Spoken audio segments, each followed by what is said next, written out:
So we'll go through all these steps, and hopefully I'll have somewhat like 5 minutes at the end of the presentation so we can address some of your tech challenges and the questions. All right, so what is a project server? It's basically a Microsoft tool, right? And it's based on the SharePoint. Well, I have a screen scraper of the older version of it there, but there's a newer version of it. But the idea is that it's basically a collection of multiple projects under one roof of Project Server or Project Online, where you can basically look at the portfolio of projects or complex programs and have all the project data stored centrally in the database, where we can do some aggregation and reporting using that data and showing that for our stakeholders. This is pretty much basic information about the solution, and most of you, based on the poll, already using the Project Server or Project Online. So this is likely a familiar picture to you. So I'll move on and give you a little bit of a history. So it started back in early 2000s, where projects became project portfolios, and we needed to store them centrally. In 2002 and 2003, the first server release was put up by Microsoft, and the 2007 version, 2010, 2013, Project Online. And new versions coming actually this year, which is 2016. So for those of you who are interested in new features, feel free to reach us online, reach us out offline, and then we'll be able to give you a little bit more of a roadmap of what the future releases will look like. But basically, this is the little bit of a history of the solution. Some of the challenges that the typical project management office would be facing is demand management, portfolio management, all kinds of issues and risks, collaboration, financial. What we're going to be focusing here today is the business intelligence and reporting. And again, we only have half hour, so we'll see what we can do in that short period of time. And program management. I guess this is some kind of fundamental principles that we're proposing as far as our framework to use Microsoft PPM and be able to manage complex programs. So if I move on a little bit, and we're looking at basically 3 basic steps in the way the whole concept would actually work. So decompose down to manageable sizes. Obviously, when we're dealing with the smaller, simpler projects, we actually can look at the tasks, so look at the activities in front of us, and we can make sense out of it and quickly say, okay, this needs to be done, within certain time frame, and we can quickly come up with the project plan and baseline, approve it, and get to the execution of that. When it comes to multiple workstream complex programs, we're dealing with very complex things. So the idea here is to decompose that complex decompose those complex scoping items into manageable sizes. Then once we decompose that to manageable sizes, where we can actually put those items on paper, put those items on the schedule, we can get to setting up the relationships.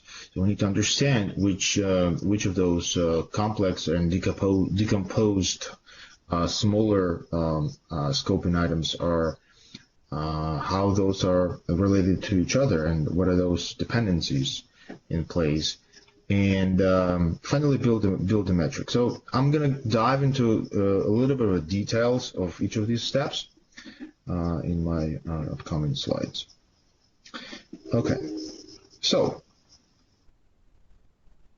decompose. Basically, when we're talking about the decomposition, right? This is similar exercise when you would build the work breakdown structure. So you start with the higher level boxes, and then you would decompose that into smaller ones, into smaller ones, into smaller ones until it's manageable. Basically, that's the principle. So and from the framework perspective, it has to be decomposed in a way that it could be rolled up.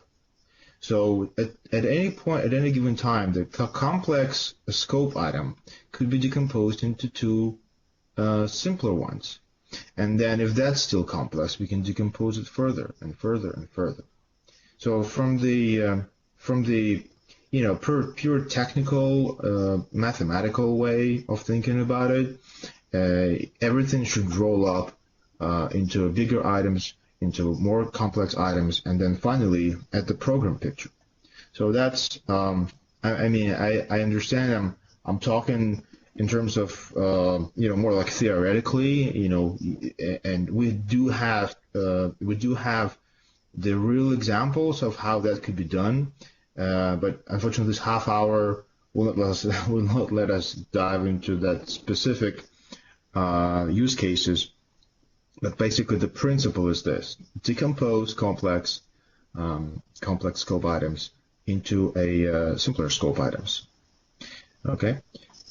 So setting up the relationships. This is basically nothing else than just a typical due diligence when it comes to resource management. When you decompose the scope down to smaller items, you can actually start assigning the resources. You can actually start understanding where these scoping items will be placed on the timeline and actually come up with the real schedules. You would do the due diligence in identifying the issues and risks and setting up the framework to manage those issues and risks.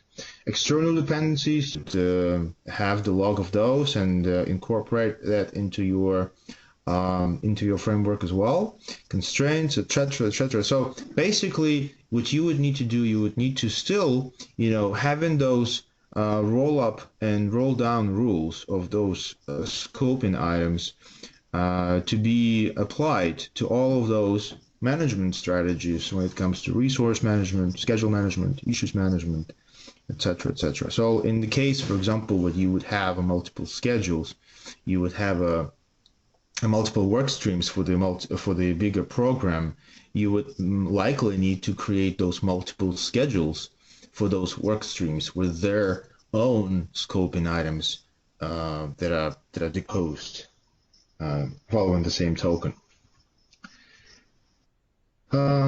Okay, so build the ultimate matrix. So in this case, we're trying to lay out the entire landscape of project data, of task data, of issues and risks data, and trying to come up with the rules of how we can actually aggregate this data from the very bottom, where the scope items are really, really small, and a lot of times at those smaller levels, we're dealing with methodologies like agile methodologies, scrum methodologies, and stuff like that, where we would have to take that information and roll it up to a project workstream level, and then roll it up to a program level. So just for example, if we say that A is a schedule table and B is the index complexity table based on risk assessment, or B could be task table, or B could be a particular work stream attribute that needs to be rolled out into the schedule and then rolled up to the program. So I know I tend to get a little bit more mathematical and scientific about things, but I have to in this case, because if we really want to show something as a dashboard at the program level, we need to make sure that we have all the mechanics, all the algorithms, and all the aggregation rules in place, so we can actually we can actually say that this is a true data. We can actually need to understand how the data is calculated and stored at the very low levels, and how the aggregation rules rolling it up to the workstream, rolling it up to the program. So, and these aggregation rules are basically based on the matrix rules of multiplication, matrix rules of summaries and stuff like that. So if I say, mathematically, if I have a schedule at the program level, and I have multiple schedules at the workstream levels, and we have a consistent information, consistent milestones and consistent gateways throughout all the work streams, we can actually roll this information up to the program level. So I guess I'll leave some of those questions to come up, because I'm kind of, I originally had this whole presentation for 1 hour at the PMI Congress, where I outlined more details about this. But let me see what questions or concerns that you guys have in terms of this whole concept. So a couple of other slides that I have is the sample and example of how this information may be presented on an actual dashboard, right? And that's what's really interesting. So let's say this is our program high-level schedule, where we say our big program has initiate phase and plan and execute and test and close and go live, some milestones. Let's just say this is a simplistic schedule at the very high program level. And then we have multiple work streams that we need that should contribute to all these phases. So the consistency within those work streams should have all these phases.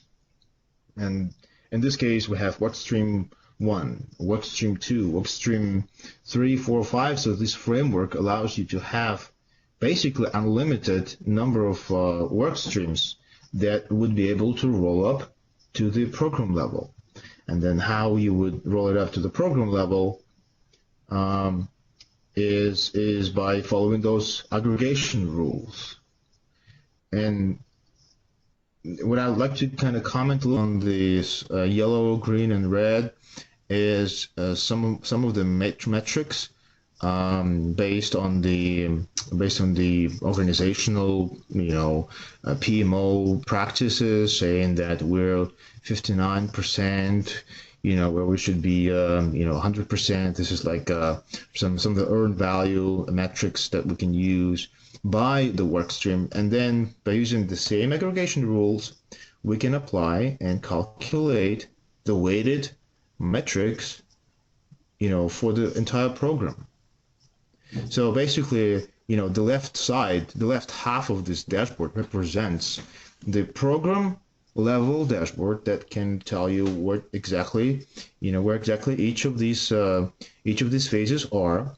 And this is not a subjective metric. This is a metric that is being calculated based on the aggregation rules that came exactly from each of the individual work streams. If you want to look at this 59% for the test phase, for example, you can see exactly which work stream contributes to that state of the affairs for the test phase, which exact work stream contribute more or less to that very status, to that very red 59% complete. And in this case, this is a actual versus plan, where it's basically earned value based metric that says that we need to catch up almost like 41% in order to be in time, based on comparing to our original base plan. All right, I hope I haven't gotten too much in the weeds as far as math and calculations, but what I did want to say is that the principles are, again, 1, 2, 3. We need to decompose it so we can actually, be able to roll up the information consistently and split it into work streams, and then build the schedules that are compliant with the overall program high-level schedule, and then we'll be able to actually roll up the information consistently from the bottom up and look at the program status of what's going on, what's the status to each of those phases. And again, this is status by phase in this case, and we can obviously come up with the status for the entire program, where there would be like one metric that's going to tell us, the overall program is, XYZ percent, compared to our plan as of right now. Not to say, obviously, the earned value metrics would be tied to the current status date of the schedule. All right, so I guess I scanned through this pretty quickly, and do we have any questions?